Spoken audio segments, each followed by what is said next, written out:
لجپال لجپال لجپال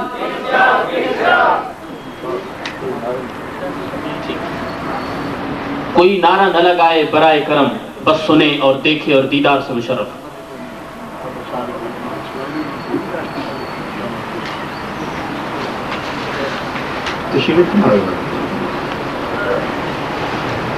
الحمدللہ والصلاۃ والسلام علی سیدنا محمد المصطفیٰ وعلی آلہ المجتبیٰ واصحابہ الکرام، اما بعد فاعوذ باللہ من الشیطان الرجیم، بسم اللہ الرحمن الرحیم۔ الا ان اولیاء اللہ لا خوف علیہم ولا هم یحزنون، ان اللہ وملائکتہ یصلون علی النبی یا ایھا الذین آمنوا صلوا علیہ وسلموا تسلیما۔ صلاۃ والسلام علی رسول اللہ صلی اللہ علیہ وسلم۔ مشاہیر اعظام، علماء کرام، معزز سامعین حضرات، السلام علیکم ورحمۃ اللہ وبرکاتہ۔ فقیر سے پہلے جن علماء کرام نے حضور شیخ الاسلام رضی اللہ تعالیٰ عنہ کی ذات بابرکات پر روشنی ڈالی، ان کا میں شکر گزار ہوں کہ انہوں نے مکمل طور پر اپنی وابستگی اور محبت کا اظہار کیا، اور جن حضرات نے یہ شیخ الاسلام کانفرنس منعقد کرائی ہے اور اس میں شریک ہیں، ان کا بھی میں تہ دل سے شکر گزار ہوں۔ شروع سے ایک بات میں عرض کرتا چلوں کہ یہ کانفرنس جو آج آپ کی شہر کراچی میں منعقد ہو رہی ہے، یہ صرف شہر کراچی میں نہیں ہے۔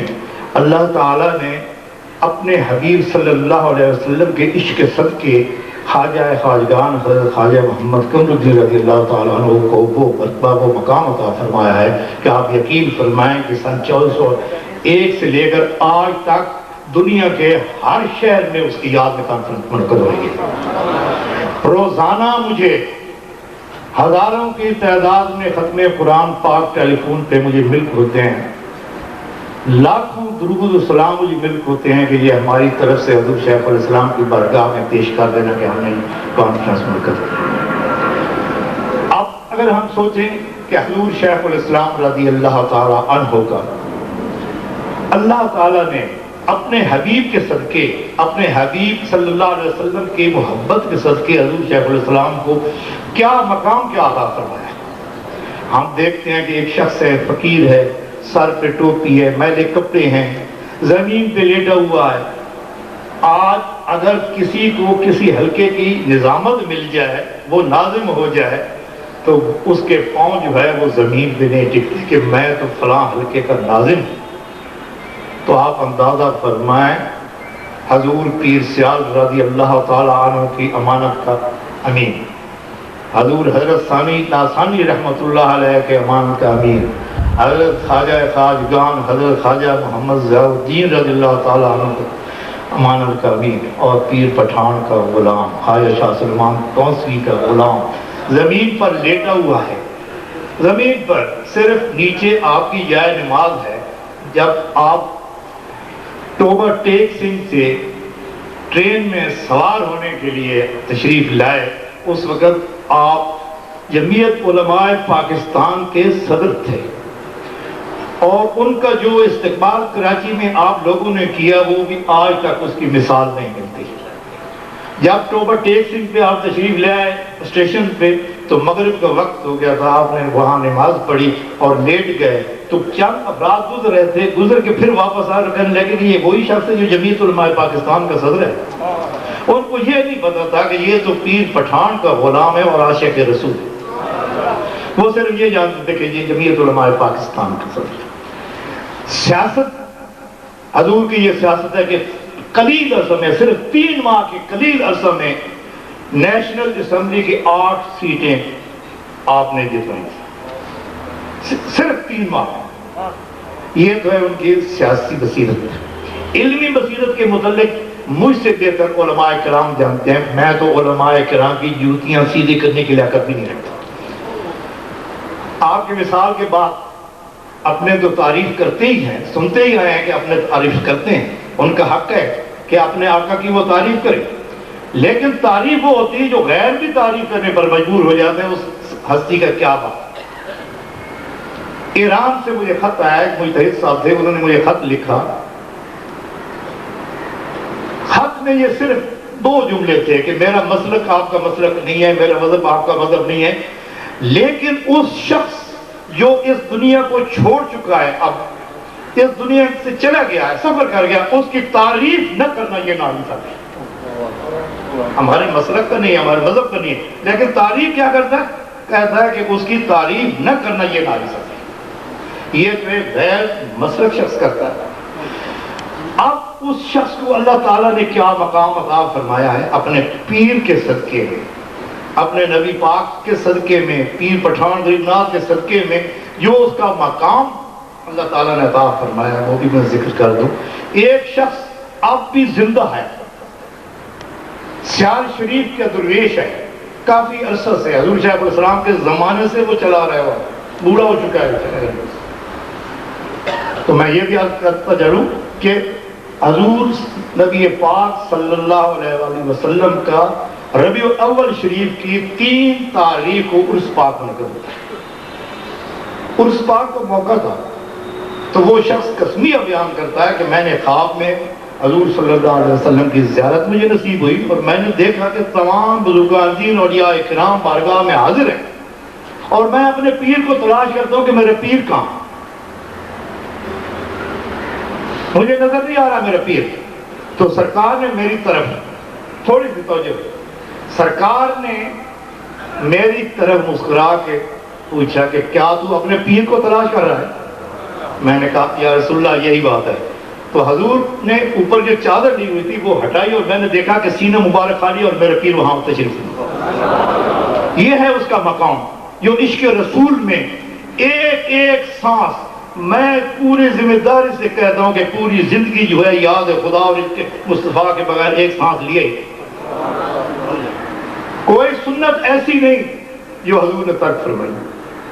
آپ کے گردے کا آپریشن ہوا، جب گھروزگی سے واپس آئے، ہوش آیا، فرمانے لگے کہ مجھے بتاؤ کہ میری کتنی نمازیں قضا ہوئی ہیں۔ سب سے پہلے جو سوال کیا وہ یہ تھا کہ میری کتنے نمازیں قضا ہوئی۔ مولوی جمال الدین صاحب مرونی اور کہنے لگے کہ جی 3۔ تو آپ نے فرمایا مجھے تیمم کرواؤ اور تو کھڑا ہو کے نماز پڑھا، جماعت سے میں نماز پڑھوں گا۔ آپ نے ایک دفعہ اپنی زبان سے خود ارشاد فرمایا تھا کہ میں نے کوئی نماز جماعت کے بغیر نہیں ادا کی اور کوئی وضو مسواک کے بغیر نہیں۔ آپ اندازہ کریں کہ اتنا جو شریعت کا پابند ہے، عشق مصطفیٰ کا ہر وقت اتنا آپ پہ عشق مصطفیٰ کا رنگ چڑھ چکا تھا کہ جتنے بھی دوسرے سلسلے کے پیر ازام ہیں تو وہ بھی کہتے تھے کہ اگر کسی ولی کو بزرگ کو دیکھنا ہے تو وہ خواجہ قمر الدین ہی ہے۔ بڑے بڑے پیر، یہ تو خیر وہ تعریف کرتے تھے۔ اب میں اصلی موضوع کی طرف آ رہا ہوں کہ اپنے مرید کی پیر تعریف کرے تو اس مرید کی کیا شان ہوتی ہے۔ تعریف تو ہوتی ہے، لوگ کرتے ہیں، غلام کرتے ہیں، متوسلین کرتے ہیں، اگر پیر تعریف کرے مرید کی تو اس مرید کی شان بھی کیا شان ہوگی۔ حضور حضرت خواجہ خان محمد صاحب توسی رحمۃ اللہ علیہ سیال شریف تشریف لائے تو میرے حضرت میرے والد گرامی تشریف فرما نہیں تھے، آپ سفر پہ تھے۔ تو خواجہ خان محمد صاحب کا یہ معمول تھا جس وقت آتے تھے سب سے پہلے منہ مبارک کی زیارت کرتے تھے، اس کے بعد کمرے میں تشریف رکھتے تھے۔ تو میں گھر گیا چائے کے لیے کہ چائے پیش کروں، تو میں نے دیکھا کہ بڑے کمرے میں حضور خواجہ خان محمد صاحب رضی اللہ تعالیٰ عنہ بے چینی سے ٹہر رہے ہیں، بے چینی سے ٹہر رہے ہیں، ادھر جاتے ادھر آتے۔ میں نے عرض کی کہ حضور چائے ٹھنڈی ہو رہی ہے۔ آپ نے میرے کندھے پہ ہاتھ رکھ کے فرمایا، بڑا مختصر اور بڑا پیارا الفاظ فرماتے تھے کہ حبیب دعا کر، ایک دعا کر تو کہ تیرے باپ سے پہلے میں یہ دنیا چھوڑ جاؤں، تیرے باپ سے پہلے میں دنیا چھوڑ جاؤں، کہ اس جگہ پہ میں آتا ہوں تو وہ مجھے نظر آتا تھا، آج وہ مجھے نظر نہیں آ رہا، مجھے بہت بے چینی، میں اس کی یہ موت کی خبر سن ہی نہیں سکتا۔ چنانچہ 2 سال پہلے پیر کا وصال، یہ ہے اس کی شان۔ اور یہ کس کے صدقے ملی ہے؟ عشق نبی کے صدقے، اور اپنے پیر کی غلامی کے تحفے، اپنے پیر کی غلامی کے تحفے یہ ملی۔ جیسا کہ آپ مشری صاحب ارشاد فرما رہے تھے کہ مدینہ شریف کے کتوں سے اتنی عقیدت اور محبت تھی کہ ہم دیکھتے ہیں کہ جس وقت اللہ تعالیٰ سب کو سعادت نصیب فرمائے حج کی عمرے کی، ہم جاتے ہیں وہاں ہم بھی کفن خریدتے ہیں اپنا، آب زمزم سے اس کو دھوتے ہیں، خانہ کعبے سے مس کرتے ہیں، مدینہ شریف حاضری کے وقت روضہ اطہر سے مس کرتے ہیں، لیکن وہ ہستی کہہ رہی ہے کہ میرے کفن جو ہے یہ تو مدینہ شریف کے گلی میں بچھاؤ تاکہ اس پہ مدینہ پاک کے کتے قدم رکھیں، میرے لیے پاک ہو جائے گا، وسیلہ بن جائے گا۔ تو آج ہم جس ہستی کی یاد میں اس کانفرنس میں حاضر ہیں اور یہ کانفرنس منعقد ہو رہی ہے، آپ یقین جانیں کہ جب میں کل سیال شریف سے روانہ ہوا تھا تو میں سوچ رہا تھا کہ اتنا دور دراز سفر بخار کی حالت میں، اور میرے کچھ دوستوں کو یہ بھی پتہ ہے کہ میرا پچھلے سال اسی ماہ میں ایک ہفتے میں 5 آپریشن ہوئے تھے، ایک ہفتے میں 5 آپریشن۔ تو میں نے سوچا کہ اتنا دور دراز سفر بھی ہے، ڈاکٹروں نے منع بھی کیا ہوا ہے سفر کر، لیکن جب میں نے یہ سنا کہ وہ کانفرنس تو شیخ الاسلام کی کانفرنس ہے، اس عاشق رسول کی کانفرنس ہے، تو اس کی یاد میں منعقد ہو رہی ہے، یار زندگی تو جانی ہی ہے، پھر قسمت یا نصیب یہ ہمیں پاک محفل نصیب ہو یا نہ ہو۔ آخر میں حضرت عاشق نبی عاشق رسول خواجہ غلام فرید صاحب کا ایک شعر عرض کرتا چلو پنجاب میں۔ حضور شیخ الاسلام کی بارگاہ میں عقیدت کے ساتھ کہ تیرے عالم فاضل مفتی بہت، تیرے عالم فاضل مفتی بہت، ایک مسخرہ بھنڈا میں بھی سے۔ اللہ تعالیٰ اس کے صدقے میں میری حاضری منظور قبول فرمائے، اور تمام حضرات میرے لیے دعا کریں کہ اللہ تعالیٰ مجھے زندگی دے تو ایمان سے، اگر میں مروں تو ایمان سے۔ بہت باتیں ہیں شیخ الاسلام کی کرنے کی، بہت باتیں، بلکہ میں یہ کہوں کہ میری زبان اور ذہن تو اس کی ذات کا احاطہ ہی نہیں کر سکتا کہ یہ حقیقت ہے، میں اس کا کیا پہلو، فقر کا، علم کا، سیاست کا، زندگی بیت جائے گی لیکن اس کی تاریخ ختم نہیں ہوگی۔ اللہ تعالیٰ ہم کو سب کو اس کے نقش قدم پر چلنے کی توفیق عطا فرمائے اور اس کی تعلیمات پر عمل کرنے کی توفیق عطا فرمائے۔ اللہ تعالیٰ آپ کو ہمیشہ سلامت رکھے، اللہ تعالیٰ ہر مریض کو شفا کاملہ عطا فرمائے، اللہ تعالیٰ بے اولاد اولاد نرینہ عطا فرمائے، اور دعا کریں ہمارے اس ملک کو اللہ تعالیٰ قائم دائم فرمائے۔ میرے بھائیوں، ایک پیغام میں آپ اہل کراچی کے لیے چھوڑے جا رہا ہوں۔ ہم نبی پاک کے غلام ہیں، ہم 30 سال کے ادنا غلام ہیں، ہم نفرتوں میں نہیں پڑھنا چاہتے، نفرتوں میں نہیں پڑھنا چاہتے، ہم یہ نہیں کہنا چاہتے کہ ہم مہاجر ہیں، بلوچی ہیں، پٹھان ہیں، سندھی ہیں، پنجابی ہیں، ہم مسلمان ہیں اور پاکستانی۔ پاکستان سے پیار کرو، محبت کرو پاکستان سے۔